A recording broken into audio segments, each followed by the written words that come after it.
محمد علی بوگرا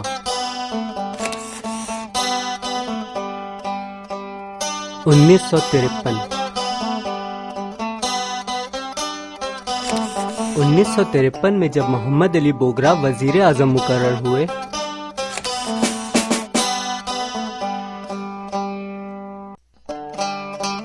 تو انہوں نے اعلان کیا کہ ان کا بنیادی ہدف آئین کی تیاری ہے۔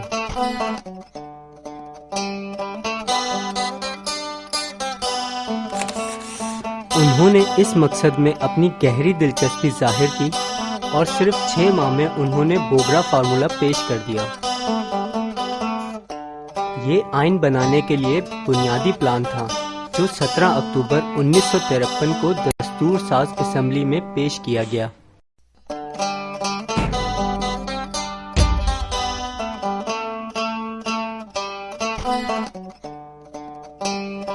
بوگرا فارمولے کا پاکستان کے دونوں بازوؤں مشرقی اور مغربی پاکستان میں خیر مقدم کیا گیا۔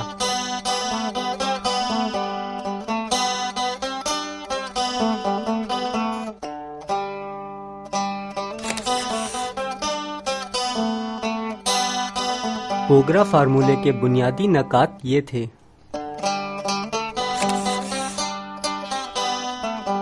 ہر صوبے کو ایوان بالا میں 10 سیٹیں ملیں گی۔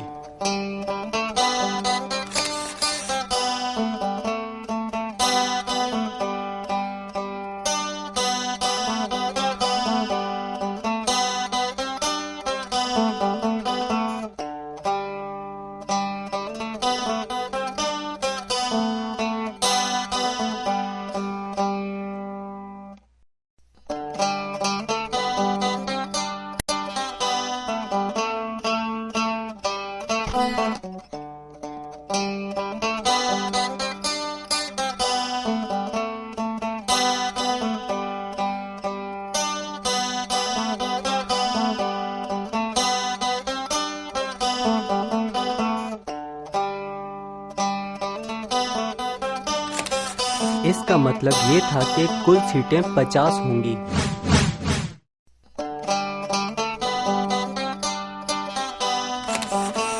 ایوان زیری میں 300 سیٹیں ہوں گی جو آبادی کی بنیاد پر تقسیم کی جائیں گی۔ مشرقی بنگال کو 125 سیٹیں دی گئیں۔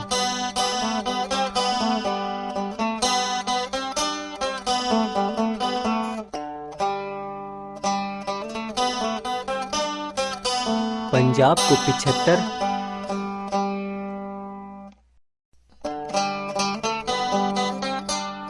سندھ اور خیرپور کو 19،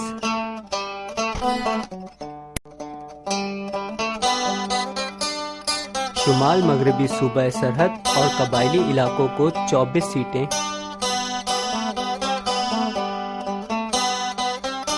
بلوچستان اور نوابین کی ریاستوں کی یونین کو 18 سیٹیں ملیں گی۔ اس کا مطلب یہ تھا کہ پاکستان کے ہر بازو کو ایوان بالا اور زیری میں 175 سیٹیں ملیں گی۔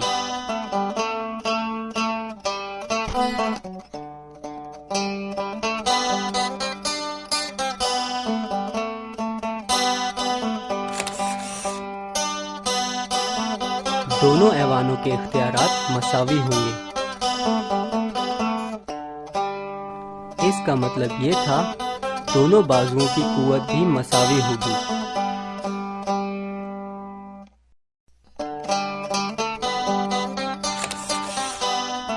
اس کی یقین دہانی کے لیے کہ کوئی بھی بازو غلبہ نہ حاصل کر سکے، صدر اور وزیر اعظم 2 الگ بازوؤں سے ہونے کی تجویز تھی۔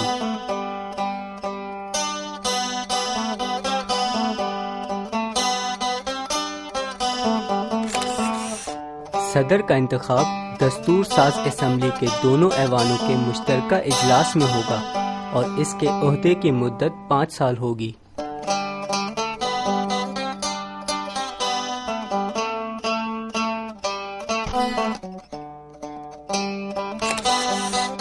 انہوں نے علماء کے بورڈ کا خاتمہ کر دیا اور اس کی جگہ سپریم کورٹ کو اس کا ذمہ دار قرار دیا۔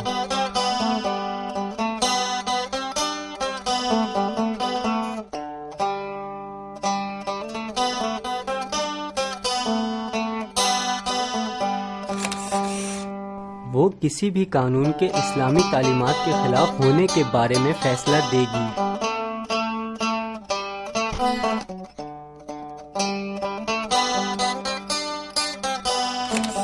14 نومبر 1953 کو ایک کمیٹی بنائی گئی تاکہ وہ بوگرا فارمولے کے تحت آئین کی تیاری کر سکے۔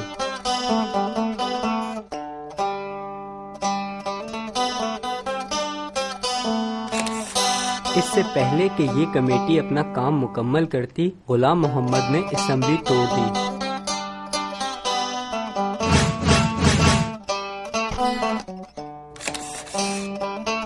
اس کارروائی کی ایک وجہ یہ بتائی گئی کہ نئے آئین میں صدر کے اختیارات کم کیے جا رہے تھے۔ اس سے بچنے کے لیے غلام محمد نے اسمبلی ہی توڑ دی۔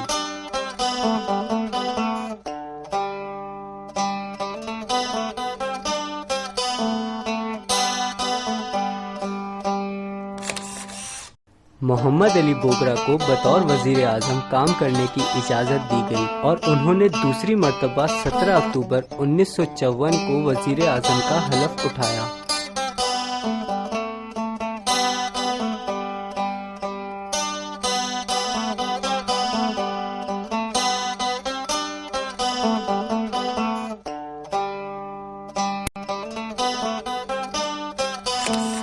کشمیر دوسرا مسئلہ تھا جسے وزیر اعظم محمد علی بوگرا حل کرنا چاہتے تھے۔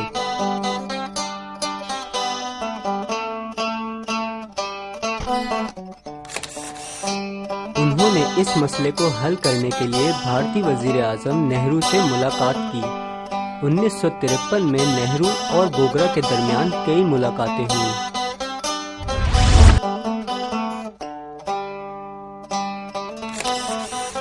اور بالآخر دونوں میں اس بات پر اتفاق ہو گیا کہ کشمیر میں 1954 میں رائے شماری کرائی جائے گی۔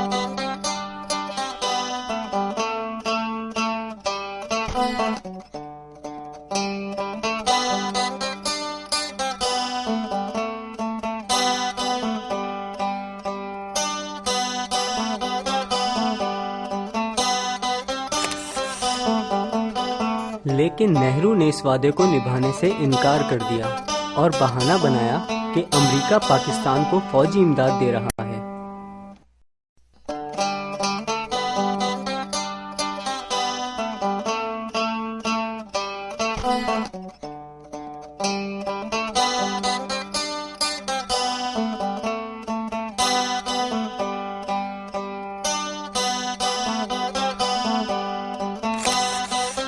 امریکہ میں مختصر مدت تک بطور سفیر خدمات انجام دینے کے دوران محمد علی بوگرا کے امریکہ کے ساتھ اچھے تعلقات قائم ہو گئے تھے۔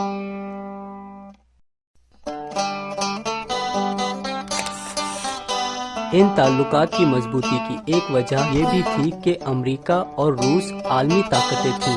روس نے بھارت کے ساتھ گہرے تعلقات قائم کیے کیونکہ دونوں کے سیاسی نظریات بھی یکساں تھے۔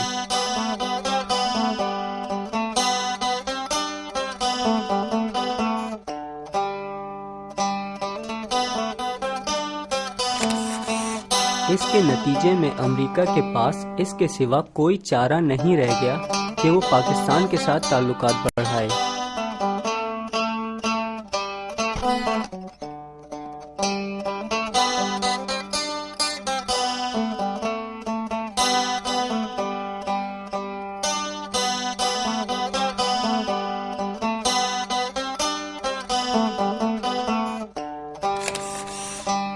ان تعلقات کا فائدہ یہ ہوا کہ پاکستان کو اقتصادی اور فوجی امداد ملنے لگی۔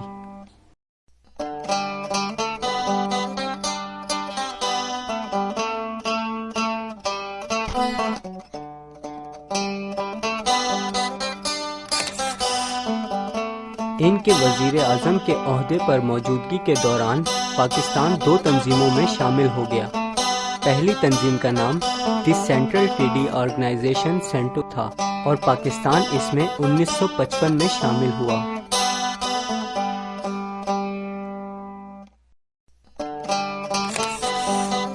اس تنظیم کا مقصد سوویت روس کو اپنا اثر و رسوخ مشرق وسطی اور ایشیا میں پھیلانے سے روکنا تھا۔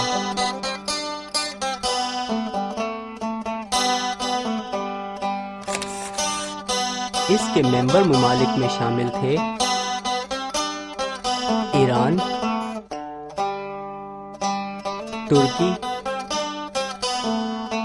عراق، پاکستان، برطانیہ، امریکہ۔ یہ تنظیم زیادہ طویل عرصے قائم نہ رہ سکی۔ یہ معاہدہ 1979 میں ٹوٹ گیا۔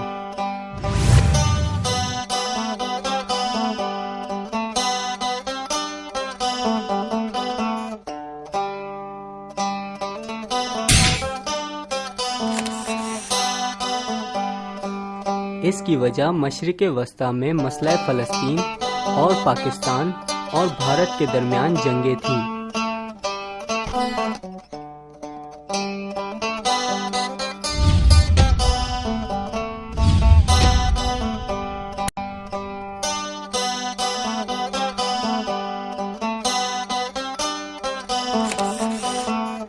دوسری تنظیم ساؤتھ ایسٹ ایشین ٹریڈی آرگنائزیشن سیٹو تھی اور پاکستان اس میں 1955 میں شامل ہوا۔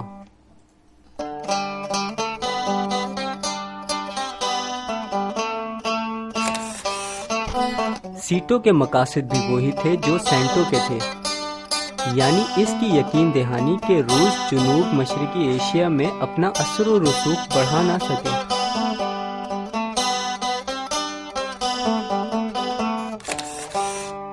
سینٹو کی طرح یہ تنظیم بھی زندہ نہ رہ سکی اور 1977 میں تحلیل ہو گئی۔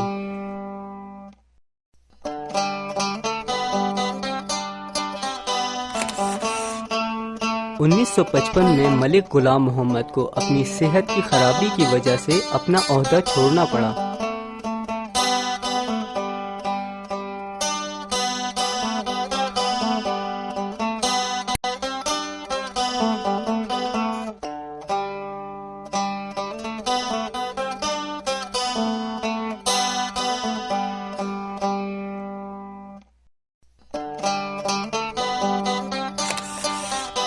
ان کی جگہ سکندر مرزا کو دی گئی۔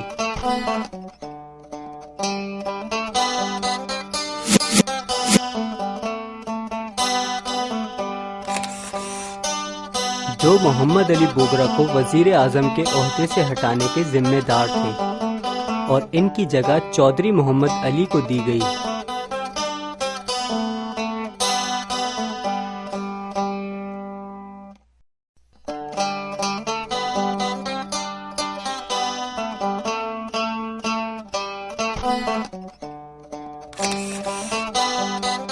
محمد علی بوگرا 1962 میں امریکہ کے سفیر کے عہدے پر واپس آئے اور وزیر خارجہ بن گئے۔